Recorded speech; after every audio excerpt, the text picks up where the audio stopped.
Jason here from the Candy Factory 5x5 podcast and So Good Lancaster. I wanted to take a few minutes this Thanksgiving season to show some gratitude. First and foremost, I'm grateful for my friend Diggs, who has been my partner and co-host on the show since its inception, hanging around the main hall of the Candy Factory in the summer of 2019, shooting the breeze, wondering what it would be like to turn those random conversations into a podcast. Number two, of course, I'm grateful for the Candy Factory. Do we make candy? Well, unfortunately, no. The Candy Factory is a co-working and social club here in Lancaster where you can work and be social, you can be productive, and you can be inspired. It's where Diggs and I met, and it's the home of the So Good Media Studio where we produce 5x5. Frankly, the show would have never happened without it, and I'm incredibly grateful to be able to spend so much of my time here. By the way, you can learn more and schedule a tour at coworkinginlancaster.com. Speaking of the Candy Factory, I'm grateful for Ann Kirby, my partner, also known as my Fadir. She's the founder of the Candy Factory and the #1 supporter of 5x5. She literally makes things happen for Candy Factory members to help their ideas and dreams come true. This show is no exception. Number 4, I'm grateful for all of our guests and those who have worked on the show since we began 2 years ago. Our production and support team has included Ann Kirby, Anna Tran, Ariana Henderson, Ruby Mundock, Corey Hauk, and Jose Johnson. You all are the wind beneath our wings. And 5, you knew there'd have to be 5. I'm grateful that we're back to recording the show in person, sitting in the same room, chatting about 5 random topics for 5 minutes each. If you're new to the show, that's what you know. But we spent more than a year recording the show virtually. While I prefer the energy of in person, we definitely had some moments during the COVID times. So for this special Thanksgiving episode, we thought it would be fun to compile some of our favorite topics from those virtual shows. The first topic comes from an episode with our pal Jose Johnson, an author, educator, entrepreneur, consultant, musician, and internationally recognized martial and energy arts master. Whew! And also a hell of a nice guy who works with us here at the So Good Media Studio at the Candy Factory. Topic number 1 is bumper stickers. Ooh. Bumper stickers. Bumper stickers. I'm con on my own car. No bumper stickers ever? Because my thing is like I might consider one of those like this car has been to this place things, but I usually don't remember to stop by the gift shop to buy those things. So it's but like no politics. I just don't. Yeah. Like, I don't need to know who you voted for. No. Jose, keep it to yourself. Yeah, I've had them off and on, mostly as a young driver, but I wouldn't do that now. And I'm with you, Diggs. I mean, I certainly wouldn't want to have like my political stuff on there. I mean, it's great to express your opinions and your beliefs, but it's like when you supported the losing team for so many years. It's like, oh, you're one of you voted for McGovern. Okay, thanks. Glad to know that. Yep. Yeah, it's a tough call. I mean, especially today in the polarized world, like it could actually be dangerous now. Yeah. To have to have your political bumper sticker, your election bumper sticker on your car. I kind of grew out of it too. I kind of reached a point where I think when I was younger and I had the beater cars, I had the cheaper cars. It was more like, I'm going to dress that up with some like band stickers and some, funny things, or like if you're too close, whatever, you know what I mean? Yeah. Honk if you're whatever. But at some point I was just like, you know what? I paid a lot of money for this car. Pretty much. Yeah. I will tell you one thing about bumper stickers that I learned recently, which is a helpful tip for our listeners and viewers out there. And that is, if you ever had a bumper sticker on a car that has been on there for a long time, right? So it's baked on, right? A lot of summers, a lot of heat, right? And it's really, and if you ever tried to peel it off, yeah, it doesn't work. Nightmare, right? Yeah. Hair dryer. Really? I'm telling you what. Of course, if you go back pre-internet, you'd never know this, right? Maybe if you're at a cookout and you bring it up, you might have that one guy who knew that one guy who knew this. Mm-hmm. But now that we're living in the internet world, I Googled it, and there was some guy on a YouTube video who was just like, all you gotta do is get a hair dryer and just heat it up. And what it does is it heats the adhesive, right? Peels right off. So now I actually have a use for a hair dryer. So thanks for sharing that. If you need to need to borrow one. Okay, appreciate that. That's good. I love like those little window stickers. I mean, that's the big thing now. Like the little windows, like the family window stickers. What the hell are people thinking with those? Oh, right. Like the little drawing of like the dad and the mom and the two Right, kids and and the the dog. dogs, and Yeah. the cat. Yeah. Yeah. Also, like I'm okay with those I'm okay with window stickers in general, not necessarily the family ones, because there's the security thing of like, Yeah. well, if someone's casing your house and they can count how many people are in your family because it's on your car, and then it's like, oh, nobody's home. So that's a real thing that has That happened. sounds a little Yeah. paranoid to me. Yeah. It No. sounds Yeah. I did not make that up. That there was some. I'm not going to remember where this happened, but somewhere in suburbia, that some person was casing houses that had that family sticker, and he would just count. All right, that person's gone. That person's gone. They're gone. Nobody's home, and would rummage around and take what they wanted. So for security purposes, then, Don't put bumper stickers or window stickers on your. well, that's the first part. But the second part is, for security purposes, you could actually leave the dog off. Ah. Oh, Get like a that's Rottweiler smart. or something, right? Yeah. And then get your family sticker, Sans dog. Maybe put like a cat or a little Pomeranian. Yeah. Chihuahua. Or like a little Chihuahua. Yeah, a bird. Yeah. Yeah. Gerbil. Whatever. Hey, what's the bird gonna do to you? But get like 3 big dogs, big Dobermans or something, and then Yeah. and then That's the a good guy idea. will, the burglar, the robber will be shocked. Yeah. Do Or those if you window- have a bird, but you do actually have a bird, but I have like some sort of raptor, like Right. Like a pterodactyl. yeah, exactly. It's like those Middle Eastern hawks, Yeah, it's like- exactly. Now let me ask you about those window stickers for a minute, because do those, are they like those ones that sort of peel off, like they just sort of stick on there and they're just peelable? I Yeah, don't know what that is. just- What is that adhesive? What is that? It's just it's static. It's what it is. It's the static. It's just kind of the same principle of like cling film, but more robust. Because my like Lancaster transplant sort of window sticker. I've transferred from 2 cars. It's okay. living in its 3rd car now. And that's a window sticker. Yeah. So yeah, I love those. I think those are great. I've also think that I speaking of, it's not a bumper sticker, but the decal. Subaru is really big on people putting their like, this is my second Subaru and these are my interests and like that stuff. I ordered those. I have a Subaru. I ordered the stickers, the decals for it, and I still haven't put it on my car. I can't do it. Yeah. I don't advertise for the companies that I give money to like that. You know what I mean? Like just by They're not nature. paying me. Yeah. Now, well, it's time to hop in the car and drive away from topic number 1 of this episode's 5x5. Next up is a clip from our show with Dr. Melissa Bird. She's a life coach, author, and public speaker from Portland, Oregon. Definitely the silver lining of recording virtually was getting to hang out with people from outside of the Lancaster area. Because it's time to move on to topic number 2, which is White Claw. White Claw. Oh. I don't know what White Claw is, so Diggs, you're going to have I to fill do. us in. I do. Where am I with this? You're not a middle-aged housewife is where you're at. Apparently. Just be real about that. Talk to me about White Claw, friends. Diggs, do you want to go first or? So I don't fully. Is it a spritzer? Because I've seen the is. cans. Okay. It is a spritzer, and it comes in this tall, beautiful can that's white and looks like a soda, like a Red Bull can, like a soda can. And they've got this nice label, a black label, and it comes in multiple flavors. It usually just used to come in like 2 flavors, and then they've expanded out because all the middle-aged housewives were like, I can get away with this shit anywhere. And Nice. so, like, it's a whole thing. I love this lovely definition that's going across the screen. A gluten-free alcohol base. Yeah, so you don't get fat because it's gluten-free. And all the I'm a middle-aged housewife, and they're all like, "Do you want a White Claw?" And I'm like, How about 3? This is what I drink, okay? So I'm like, what's a White Claw? I'm a whiskey girl. Like, do you love how I have it right here in my bedroom? Yeah. Yeah.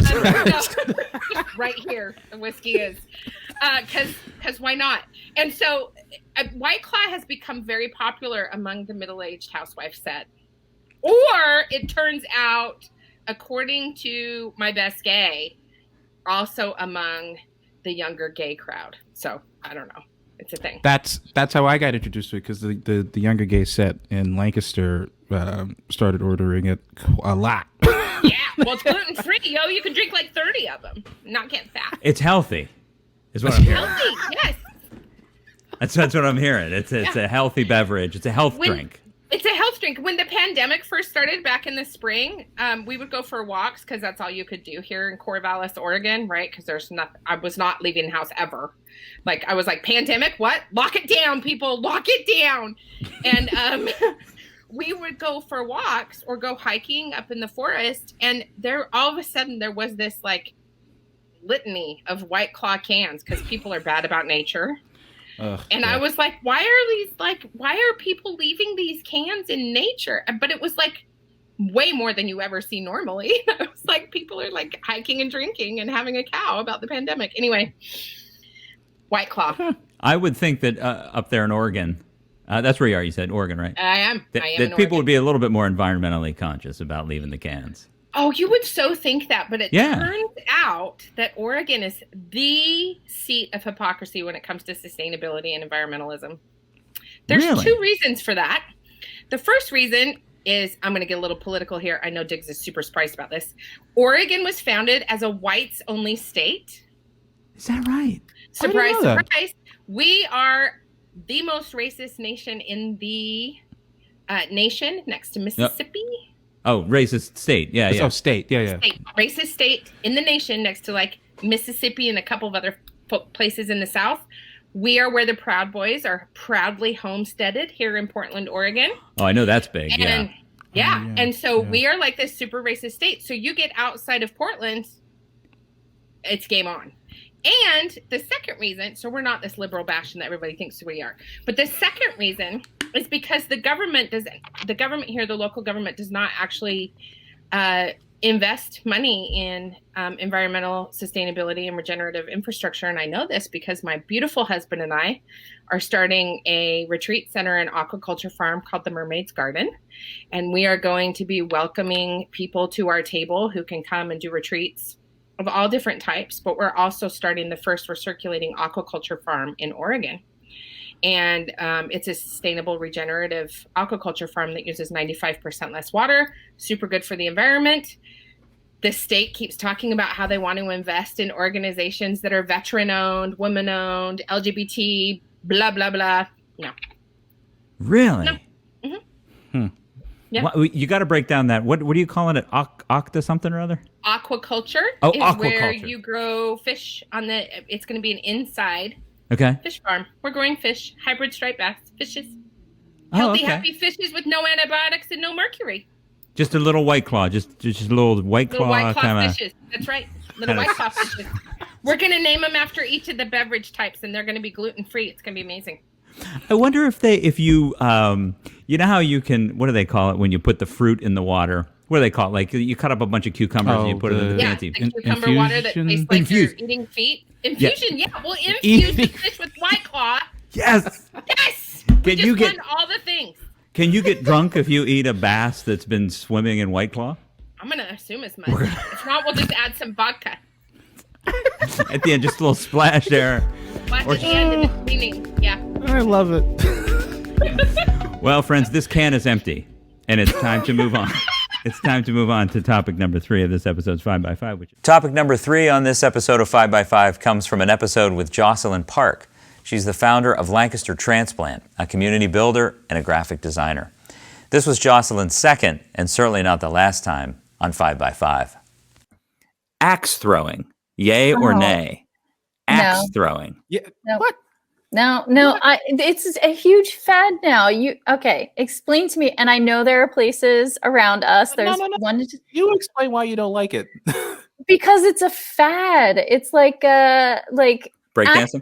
Okay, no. Okay. Well. Okay. So axe throwing is like a sport. I mean, it is. I believe you can compete in axe throwing and like those lumberjack trials, which I'm all for, right? Like that's great. Saw wood, it's fun. But like I don't really understand now that you can go to a bar and drink with your friends and throw an axe in a cage. It just seems the mothering instinct in me is like, this is a bad idea. You shouldn't be drinking alcohol and throwing sharp objects. I don't, and I wonder how many people hurt themselves. And I'm also not really into throwing axes. I just think it's silly. Well, in defense of the International Axe Throwing Association or whatever body would organize this sort of thing, I'm gonna sick them on you. You don't hear a lot of news about axe throwing accidents, right? So it's because it's a conspiracy theory and they bury it. I'm out of here. No, you know what? No, post-pandemic, Jocelyn, we are going to go to a place and we're going to throw axes. And actually, I will confess, before I actually did it, I actually thought it was a little silly, but it's actually a lot of fun, especially if you're at a place that does it right. Because I know of at least a place in Philly, which I hope it survives the pandemic, where it's not necessary that you're going to a bar to axe throw. You go to a place to throw axes that you can also happen to bring a couple beers into as well. So it's less about you being there and like getting drunk and then deciding to do something dangerous. It's like I prefer places like that if I'm going to do it. But it's I do understand that it can appear a little silly, but it's true. Like once you get into it, and Jocelyn, I know like once you want like in terms of competitive things, like yeah, exactly. I'm Jason. I don't know if you know this about me. I'm very competitive, especially when I'm competing with digs, like 100%. I would be much more of an archery person, I think, because, I wouldn't drink and do archery. Mostly, I would hurt myself if I went up to some of these places because I am also accident prone. In terms of sharp projectiles, archery would be your gig. That would be, yeah. But here's the thing. It is a fad, but who knows? Because, according to the breakdancing timeline, in 40 years from now, it could be an Olympic sport. It might already be an Olympic sport. It could be. Yeah. I have no idea. I will say I don't have any experience with it. So, Diggs, you have gone out and axe thrown. I have done it. And Jocelyn, you feel like that someone's going to take an eye out. That's kind of where this conversation. It's probably will be your leg or foot. Yeah, I think a foot, more like a toe. Like you're going to chop your toe off by accident, or maybe hit yourself in the shin in your swing because you don't let go in time, or hit a friend, or not sure. According to our research department, no fatalities yet in bars. Well, it would obviously appear like that there could be at some point. I personally saw that this became a thing, didn't understand what they meant, thought I misread it. Or misheard it when I first was introduced to this. The axe throwing. Like someone was like, "Oh, we're going to go axe throwing." And I was like, "Oh, they said something that I didn't understand. What was that again?" We're going to go axe throwing. And I'm thinking that I just thought maybe I was having a stroke. I did not know what that meant. And then I learned, I saw some photographs on the internet, that the step-by-step flip. Yeah. Like, that showed how axe throwing worked, and I was like, "Oh my God, people are doing like this is a new thing. This is the hot new thing." And I thought to myself, "Would I do it?" And the answer was no. No. There is a league. I think that there's a meadery. For those who aren't in Lancaster, there's a meadery across from a very popular beer bar that's both have been open for most of the post full shutdown period. But I'm pretty sure that that their little axe throwing community is they're the only people allowed in on, I think it's Tuesday nights. Okay, so because they have a league. Yeah. So this was like my grandfather's bowling league when he would get down. And people show up with their own axes. I'm sure people are really, really, really into it. And I sounded very judgmental. I'm judgmental about all fads, unfortunately, for me. I'm like, I'll wait until it passes. Now, is there a point where the fad turns into something that you would accept? Like, is there like a timeline? Is there an action that happens? I think no. Well, that's a very interesting question. I think I do accept that people enjoy doing this and it's a thing and it's a fad. I think once it dies down and there's, from being a fad where everyone's doing it and there are people who really dedicated to it, that's when I'm like, okay, cool. Yeah, I can see the axe. And there already are those people. It's just for some reason it's come up in the culture. I think when you can do any activity in a bar and drinking, I'm automatically like, this is just a fad. It's not here to stay. That's my general feeling about it.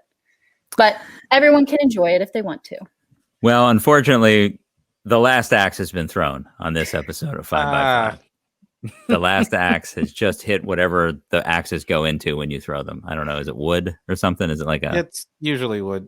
Next up is some of our time with Adriana Atencio, co-executive director of the Commonweal. That's a nonprofit bike shop here in Lancaster that sees bicycles as tools that can transform the lives of individuals and our community as a whole. Although during our conversation with Adriana, we focused more on things like light and heat. What's your fire building technique? Is the topic. I'm going to repeat that. What's your fire building? What is your technique to build fires? Oh, I was trying to figure out why you were confused. It was like, is there something missing? No. So I mean, okay. So the actual topic says verbatim, "What's your fire building technique?" But you see how I accented the building. So so to me, fire was an adjective for building. So it was my fire building. So I'm like, what's your fire building technique? And I'm thinking, I don't have a fire building. I've never had a fire building. So I'm not sure what my technique is for it. Your technique is not to have one. That's right. No, I'm just kidding. But to build fires, what is your technique? Adriana, do you build a lot of fires? I mean, I have my father, he welded me a fire pit back in December, and I have yet to use it, but I plan to use it now that I've got like my backyard all together. Nice. I was a Girl Scout at one point in my life, and you do make your teepee, and you put like little things in there that you burn, and then they should make a bigger fire because like oxygen makes fire, and then you like add more logs. I mean, you can do that, but like that's gonna take a while. You might as well just like put some. Well, no. I know it takes a while, but my question was, did you have to do it for Girl Scout stuff? Oh, did you? Probably. I think so. I don't remember. I don't know. I got like badges and stuff. Yes. I don't know. Did you need the fire to bake the cookies? I don't know. Wood fired. Is that the new Girl Scout, the new craft Girl Scout cookies that are coming out? The new artisanal Girl Scout cookies. Yeah, they're wood fired Girl Scout cookies. It's the hot new thing. That's the next tent in Lancaster. I think is a Girl Scout cookie tent. So let me tease that out a little bit. It sounds like you made reference to the teepee technique, which is to build a teepee of stuff with little stuff inside. Sounds like that is a pretty common technique to build the teepee of, I'm assuming, wood of some kind, and then kindling inside. Yeah, kindling. Kindling. Yep, that's the word. Yeah. Works pretty well. Diggs, are you a fire starter? In the building? Or, I'm kidding. Yeah, do you have a fire building? No fire buildings yet. I mean, no, I love the TP method if I'm the one starting the fire. So we keep old like circulars and the coupon booklets, whatever, to help with the kindling. So we usually will I will usually try to wrap kindling in some of those papers so that it's the quick burning thing wrapped around a slow burning thing under the slower burning thing. So so almost like a pigs in the blanket with the hot dog and the dough. You sort of make a Are you talking about the Pittsburgh version or the no. This is the Southern version. This is the more acceptable version. This nationally, since we're a global podcast, I have to speak to the globe. So you have you're sort of like the coupon is the dough, and the piece of wood would be the hot dog. For those of you who need to visualize that, for our visual learners out there, did you have a fireplace, Diggs? Is that what you're building a fire in? Or is this like outdoor campfire? No, we just burn the backyard. It's just no. You burn the backyard? Yeah. It's just all fire. Do you have a pit in your backyard? There is a pit. It's actually, I mean, it's a slat pit. It's like literally, it's just like, I think it's just 4 pieces put together. It's not meant to be like a permanent pit, but it's an old school. It's a permanent pit. Yeah, I'm actually really glad to hear you say that because to me, a fire pit was you dig out a hole and put rocks around it. This is this is where when I grew up in Western PA, back in the old days, we'd have like these, a yard, you'd have like these rocks. It was like 2 or 3 stacked up flat rocks around in a circle, almost like the size of a tire. I mean, you dig out the middle. That's a fire pit, which makes sense when you say the word fire pit. But this whole like go to Home Depot, and I did it. I mean, I have the Home Depot quote unquote fire pit in my backyard, but it's really more like a vase.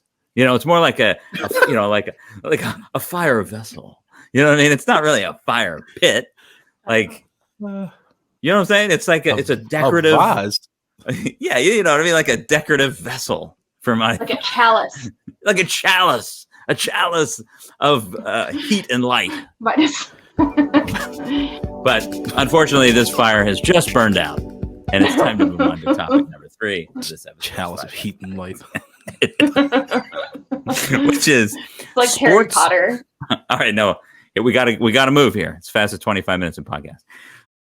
I hope you're enjoying this look back at our virtually recorded episodes of the Candy Factory 5x5 podcast, and I hope you'll check out our new shows coming to you in person from the So Good Media Studio at the Candy Factory in Lancaster. We want to wish you all a happy and safe Thanksgiving, and thank you for checking out the show. We're wrapping up this retrospective with a clip from our show with Hollywood Will Willis, an Amazon influencer and fellow coworker here at the Candy Factory. The evolution of earphones. Okay. Who suggested this? Well, I did, Diggs. So how about those ones with the sponge when you had it to your Walkman? That's right. That's the first one I had. We were watching Halston, which is the Netflix biopics miniseries, whatever they call them now. And everything Netflix does is now like a miniseries, right? All these biopics. And we were watching it about Halston. And so it was back in the 80s.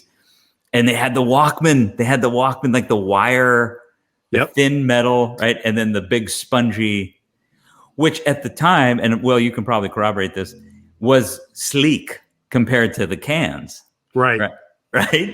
That, I mean, if you had those and that, $9.99 Walkman, you were set. Oh, or even the CD player, the one with the CD player instead. With the upscale. Well, if you got the anti-skip. Right. Because that first round of Discmans was like every step you took was a it's like remixing every song. Got it. Yes. Well, so when I was a kid back in the 70s, right, you had cans, right? You had the big headphones and with the squiggly wire over to the big, big stereo. And that was it. And then the Walkman happens and you've got and that's what I mean, Diggs, like by it being like this really slick design, like this really, because they were smaller. Wasn't it literally just like almost like a spring situation? Not a spring, but yeah. Because I feel like I vaguely remember that, like the tail end of that as a kid. But yeah, they were around for a long time, right? I mean, that headphone design was probably a good, 80s and up through the late 90s. You would still go to the store and could get those. Right. Yeah, because I graduated high school in '92, and I still had that. So yeah. Oh, absolutely. Yeah. What I would do in school is I would pop off. You could pop them off. They were like a little plastic ball, which is what would connect them because they swiveled, so that they would fit comfortably. Right. And you could pop them off the wire, and if you wore a denim jacket like I did with my heavy metal band patches, you could run the little earphone up your sleeve and into the palm of your hand, right? And in class, I would sit like this. And reach into my inside pocket and press play on Metallica's Ride the Lightning. And I would just sit there and just be like, yeah, I'm all about this history. I'm all about it. And then the teacher would call on me to come up to the board, and I'd be like, yeah.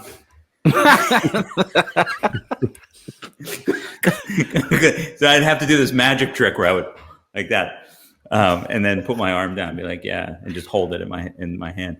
But so wait a second, were your teachers deaf? Like, or were you just also very quick at like playing? No, pause, they were hitting pause. It was different back then. It was like smoking cigarettes. Nobody knew you smoked, even though you can smell cigarettes 3 miles away. Right. But back then you'd smoke a cigarette and you'd walk into your house and your parents wouldn't even notice because it was different back then. It's almost like they didn't even extrapolate that you would do such a thing. So it just didn't matter. Will, when did you go to the in-ear? When was your in-ear transition? Oh, wow. Like the earbud, right? Because there were earbuds that were out before there were earbuds. Probably 10 years ago. Oh, yeah? Yeah. Were you still doing the Walkmans in 2010? Whatever was on sale basically is what I got. So sometimes, I had the sponge or, I was sometimes totally I didn't even really go wireless until so much later in life. Oh, and I'm like a Johnny come late lately. I'm not even. I hate them. I hate the wireless Bluetooth thing. You don't even. That's a whole other. I'm going to do a whole show on Bluetooth. The 5 reasons I hate Bluetooth. Anyway, do you remember the? It's just 5 now. It's 5 by 5. It's the fastest 25 minutes of podcasting things. I can't do my full list. Do you guys remember the in-ears that had the sponge? I've never had them, but yes, I do. So this is the evolution of earphones. So before there was the hard and the rubber kind, right? Like the hard Apple kind or the rubber kind. Oh, like the silicone I've got. Yeah, they kind of like you pull up your ear and kind of. There were these. Yes, before there were those, there were little in-ear earphones that that were wrapped in a little sponge like this kind of material, and it would hold them in place. And those worked the best for me. But you would almost immediately go buy a pack of extra ones because you would take them out and the little sponge thing would fly off. Either that or a little piece of wax. The wax attached to it. Oh yeah. Yeah, it would be like caked. You'd be like all caked in there. So you'd be like, I'm gonna just. It's not like you washed them, right? You weren't throwing those in the wash with your socks. You know what I mean? And back then, you're passing around with your buddies, like, "Hey, check this out. Hey, check that out. Yeah, check. It's the community wax program. Well, we've turned the volume down on topic number 4. It's time to head into topic number 5, the 5th topic on this episode's 5 by 5, which is football. Really? Community wax program. I'm sorry. Whew. The Candy Factory 5 by 5 podcast is produced at So Good Media Studio at the Candy Factory, a co-working and social club located in downtown Lancaster, PA. The show is hosted by Jason Mundock and Robert Diggs, with music by John Chin. Yeah. He's a really cool guy. Follow us on the socials at So Good Lancaster. Find 5 by 5 and all of our shows at sogoodlancaster.com. So good. Lancaster!